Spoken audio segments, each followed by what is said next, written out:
हिंदवी स्वराज्याचे सरसंस्थापक छत्रपती शिवरायांना मानाचा मुजरा करतो। भारतीय राज्यघटनेचे शिल्पकार भारतरत्न डॉक्टर बाबासाहेब आंबेडकर यांना मानवंदना अर्पित करतो। आजच्या या ऐतिहासिक दिनी ज्यांच्या हस्ते नुकतंच निबे ग्रुपच्या डिफेन्स मॅन्युफॅक्चरिंग कॉम्प्लेक्सचं उद्घाटन झालं, ते देशाचे कणखर आणि कमिटेड रक्षा मंत्री आदरणीय राजनाथ सिंहजी, श्री राम शिंदेजी, राधाकृष्ण विखे पाटीलजी, उदय सामंतजी या कार्यक्रमाकरता विशेष रूपाने उपस्थित असलेले आपल्या भारताचे CDS general Shri Anil Chauhanji, secretary defence production Shri Sanjeev Kumarji, केंद्र सरकारचे secretary doctor Sameer Kamatji, air marshal Prem Kumar, lieutenant general Sandeep Jain, lieutenant general Anoop Singhal, आज या ठिकाणी विशेष रूपाने उपस्थित असलेले पूज्य स्वामी ब्रह्मविहारीजी, ज्यांच्यामुळे आज शिर्डीमध्ये क्रांती घडतेय, असे निबे ग्रुपचे प्रमुख श्री गणेश निबे या ठिकाणी उपस्थित, आमदार राणा जगजीत सिंहजी, विक्रम पाचपुतेजी, आशुतोष काळेजी, विठ्ठल लंगेजी, काशीनाथ दातेजी, अमोल खताळजी, अक्षय कर्डिले, आपले MIDCचे CEO श्री वेलारुसू, उपस्थित सर्व मान्यवर भगिनी आणि बंधूंनो, आज निश्चितच आपल्या देशाकरता हा अतिशय ऐतिहासिक दिवस आहे। देशाचे प्रधानमंत्री माननीय नरेंद्र मोदीजी यांनी 2 संदेश आपल्याला दिले होते। पहिला होता मेक इन इंडिया, भारतामध्ये बनवा, आणि दुसरा होता आत्मनिर्भर भारत, स्वतः करताही भारत बनवेल आणि जगाकरताही भारत बनवेल, अशा प्रकारचा संदेश माननीय मोदीजींनी दिला होता। आणि मोदीजींच्या नेतृत्वात डिफेन्स सेक्टरमध्ये हा संदेश अंमलात आणण्याची जबाबदारी आपल्या देशाचे रक्षा मंत्री माननीय राजनाथ सिंहजी यांनी स्वीकारली। आणि आज आपण पाहतोय की जो देश सगळी शस्त्रास्त्र इम्पोर्ट करत होता, सगळी युद्ध आयातीत गोष्टींच्या भरोशावर लढत होता, आज तो देश मोठ्या प्रमाणात डिफेन्सच्या क्षेत्रातला एक्सपोर्टर बनलेला आहे। आणि आत्मनिर्भर भारतच्या अंतर्गत आता जगातील चांगल्यात चांगले ड्रोन, चांगल्यात चांगले मिसाईल हे आपण आपल्याकडे तयार करतो। मला असं वाटतं की एक प्रकारे आत्मनिर्भर भारताचं स्वप्न हे आज पूर्ण होताना आपल्याला पाहायला मिळतंय। मला विशेष आनंद या गोष्टीचा आहे की आपल्या महाराष्ट्राच्या मातीतला एक युवक, ज्यांचं नाव गणेश निबे आहे, यांनी या डिफेन्सच्या क्षेत्रामध्ये ज्या प्रकारे आपलं काम उभं केलं, महाराष्ट्राकरता आणि देशाकरता अत्यंत गौरवास्पद आहे। एकदा जोरदार टाळ्या वाजवून आपण गणेश निबे यांचं अभिनंदन केलं पाहिजे। गेले अनेक वर्ष मी त्यांना पाहतो, तंत्रज्ञान हा त्यांचा आवडता विषय, वेगवेगळ्या प्रकारचं तंत्रज्ञान आणायचं, ते आपल्या देशात तयार करायचं, त्याचे प्रॉडक्ट्स तयार करायचे आणि खऱ्या अर्थानं आत्मनिर्भर भारत करता जो आत्मविश्वास पाहिजे तो आत्मविश्वास गणेश निबेंजवळ असल्यामुळे आज या ठिकाणी ही फॅसिलिटी उभी राहिलेली आहे हे सांगताना मला अतिशय आनंद वाटतो। आपण बघा आज वेगवेगळ्या प्रकारचे अस्त्र त्यांनी जे तयार केले, आपल्याकडे 70 किलोमीटरच्या रेंजमधनं थेट 500-400 किलोमीटरच्या रेंजपर्यंत मध्ये कुठलंही अस्त्र नव्हतं।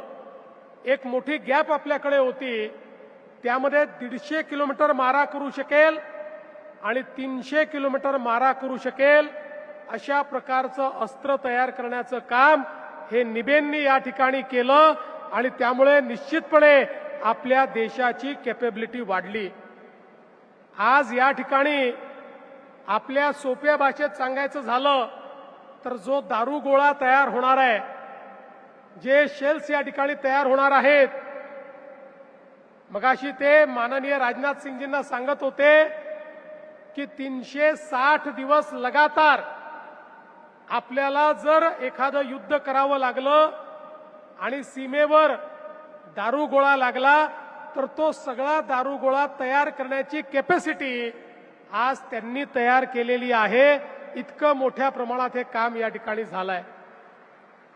विशेषतः ही तर जी फॅसिलिटी आहे, आपल्याला आश्चर्य वाटेल, एक एक शेड अर्ध्या किलोमीटरचं शेड आहे आणि अर्ध्या किलोमीटरचे 9 शेड या ठिकाणी आहेत आणि अतिशय स्टेट ऑफ आर्ट अशा प्रकारची सगळी मशिनरी आहे आणि जे काही या ठिकाणी तयार होत आहे डिफेन्समध्ये सगळ्याच कॅपेबिलिटीज सांगता येत नाहीत, पण ज्या कॅपेबिलिटीज आम्ही बघितलेल्या आहेत त्या निश्चितपणे आपल्या सगळ्यांना आश्चर्यचकित करू शकतील। अशा प्रकारच्या अत्यंत गाइडेड, म्हणजे जे नष्ट करायचं आहे थेट प्रत्यक्ष तिथेच पोहोचू शकेल अशा प्रकारचे ड्रोन्स, अशा प्रकारचे गाइडेड मिसाइल्स हे या ठिकाणी तयार होत आहेत। आणि केवळ इथेच नाही तर त्यांनी वेगवेगळ्या ज्या फॅसिलिटीज तयार केलेल्या आहेत त्या प्रत्येक फॅसिलिटीमध्ये आज इतक्या मोठ्या प्रमाणात वेगवेगळ्या प्रकारचं ॲम्युनिशन ते तयार करतायत। यापूर्वी देखील आम्हाला उद्घाटनाला जाण्याची संधी मिळाली आणि प्रत्येक वेळी गेलं की त्यांनी केलेलं कार्य हे थक्क करणारं कार्य आपल्याला पाहायला मिळतं आणि म्हणूनच मला असं वाटतं की आज हे जे काही आपण पाहतो आपल्या देशाकरता, देशाच्या सुरक्षेकरता अत्यंत मोठं कार्य या ठिकाणी झालंय। सगळ्यात महत्त्वाचं, या सगळ्या फॅसिलिटीज 100% मोठ्या प्रमाणात एक्सपोर्ट करणार आहेत। वेगवेगळ्या देशांना आपल्या देशातनं शस्त्रास्त्र एक्सपोर्ट होणार आहे। आत्ताच काही करार झाले, त्या करारामध्ये इस्रायल सोबत एक करार झालाय, त्या करारामध्ये सी प्लेन तयार करण्याकरता करार झालेला आहे। आपल्याला माहिती आहे की आपल्या देशामध्ये मोठ्या प्रमाणात सी प्लेनची गरज आहे। सी प्लेन पाण्यातूनच उडतं आणि पाण्यातच उतरतं, त्यामुळे जगामध्ये हे सी प्लेन अत्यंत पॉप्युलर आहे। एखाद्या धरणातनं उडून दुसऱ्या धरणामध्ये ते उतरू शकतं। अशा प्रकारचं सी प्लेन हे तयार करण्याची कॅपेबिलिटी देखील आता या ठिकाणी निबेंनी तयार केलेली आहे। आज आपण पाहतोय ऑपरेशन सिंदूरच्या वेळी देखील आपण बघितलं, आत्मनिर्भर भारताचं एक मोठं उदाहरण आपल्याला पाहायला मिळालं। माननीय राजनाथ सिंगजींच्या नेतृत्वात आमच्या या सगळ्या सेनेनी, माननीय मोदीजींच्या नेतृत्वात आमच्या सेनेनी जे कार्य त्या ठिकाणी करून दाखवलं, संपूर्ण जग आश्चर्यचकित होतं की कशा पद्धतीनं भारताने अतिशय प्रिसाईज अशा प्रकारचे हल्ले केले आणि पाकिस्तानला अक्षरशः गुडघ्यावर यायला मजबूर केलं। आणि पाकिस्तानने वेगवेगळ्या, मी देशांचं नाव घेत नाही आपल्याला सगळ्यांना माहिती आहे, त्यांच्या मदतीनं जेवढे ड्रोन, जेवढे मिसाईल आपल्या भारतावर सोडले, भारताची कॅपेबिलिटी अशी होती, त्यातला एकही ड्रोन आणि एकही मिसाईल या भारताच्या भूभागावर ते पाडू शकले नाहीत. हवेतच त्याला नष्ट करण्याचं काम हे आपल्या सेनेने करून दाखवलं. आणि म्हणून बंधू भगिनींनो, आज आपण पाहतोय की ज्या प्रकारचं कार्य चाललंय, कृत्रिम बुद्धिमत्ता असेल, मशीन लर्निंग असेल, क्वांटम टेक्निक असेल, हायपरसोनिक अशा प्रकारचे पॉवर असतील, डायरेक्ट एनर्जी वेपन्स असतील, क्वांटम सिक्युअर कम्युनिकेशन असेल, ज्या सगळ्या गोष्टी पूर्वी केवळ प्रगत देशांकडे आपण ऐकायचो, आता त्या सगळ्या गोष्टी भारतामध्ये तयार होत आहेत. भारत त्या ठिकाणी तयार करतो. आणि पूर्वी आपल्या ज्या देशाच्या अतिशय चांगल्या अशा सरकारी कंपन्या आहेत, मग हिंदुस्तान एरोनॉटिक्स लिमिटेड असेल, भारत इलेक्ट्रॉनिक्स लिमिटेड असेल, भारत डायनामिक्स असेल, माझगाव डॉक शिप बिल्डर्स असतील, यांच्या माध्यमातनं काम चालायचं. पण जेव्हापासनं हे क्षेत्र टेक्नॉलॉजी वाईज प्रायव्हेट क्षेत्राला देखील आपल्या सरकारनं ओपन केलं, आज निबेनसारखे जे तरुण आहेत यांनी दाखवून दिलं की भारत काय करू शकतो आणि भारताची कॅपेबिलिटी काय आहे. आणि आता तर मला या ठिकाणी सांगताना आनंद होतो की आपलं अहिल्यानगर हे एक प्रकारे डिफेन्स मॅन्युफॅक्चरिंगचं हबच झालेलं आहे. मी माननीय राजनाथ सिंगजींचे याकरता आभार मानेन की माननीय राजनाथ सिंगजींना आम्ही विनंती केली होती, आम्हाला 4 डिफेन्स कॉरिडॉर तयार करायचे आहेत.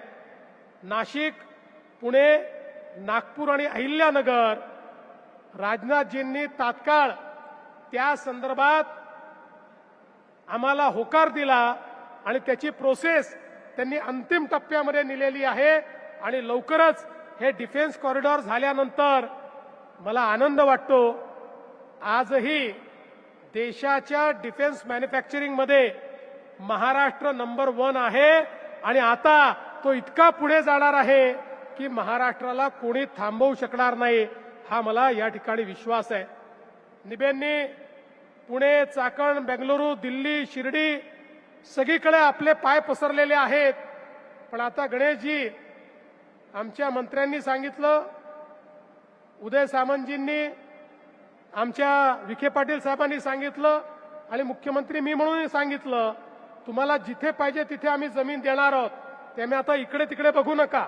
आता पुढचं जे करायचं आहे ते आपल्या महाराष्ट्रामध्येच आपल्याला करायचं आहे. महाराष्ट्रातच आपल्याला या ठिकाणी काम करायचं आहे. आज पिनाका मल्टीबॅरल रॉकेट लॉन्चर प्रणाली, ब्रह्मोस मिसाईल कॅनिस्टर, वेगवेगळ्या गोष्टी ज्या तुम्ही केल्या आहेत, आत्ताच आपल्या भारतीय सेनेकरता जे काही 300 किलोमीटरचा मारा करणारे जे मिसाईल्स आहेत, त्याला हिरवी झेंडी आमच्या राजनाथ सिंगजींनी दाखवलेली आहे, जे निबेंनीच या ठिकाणी तयार केलेलं आहे. आणि आता प्रक्षेपण प्रणालीमध्ये देखील अतिशय महत्त्वाचं काम ते करतायत. आणि कदाचित जर योग्य पद्धतीनं त्यांचं काम यशस्वी झालं तर देशाच्या कम्युनिकेशन सॅटेलाइट्समध्ये आणि कम्युनिकेशन डेटा सिस्टीममध्ये एक महत्त्वाचं योगदान हे निबेंच्या माध्यमातून आपल्या भारताकरता येईल, ही देखील मला असं वाटतं अत्यंत आनंदाची गोष्ट आहे.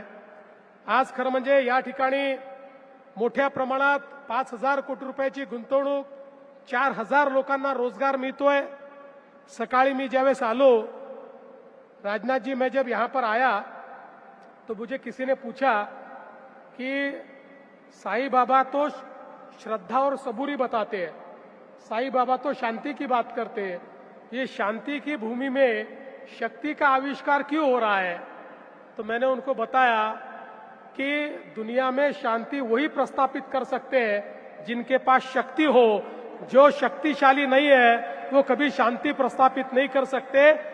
भारत अपनी सामरिक शक्ति के भरोसे दुनिया में एक ऐसी भूमिका अदा करने वाला है कि जिससे दुनिया में शांति होगी.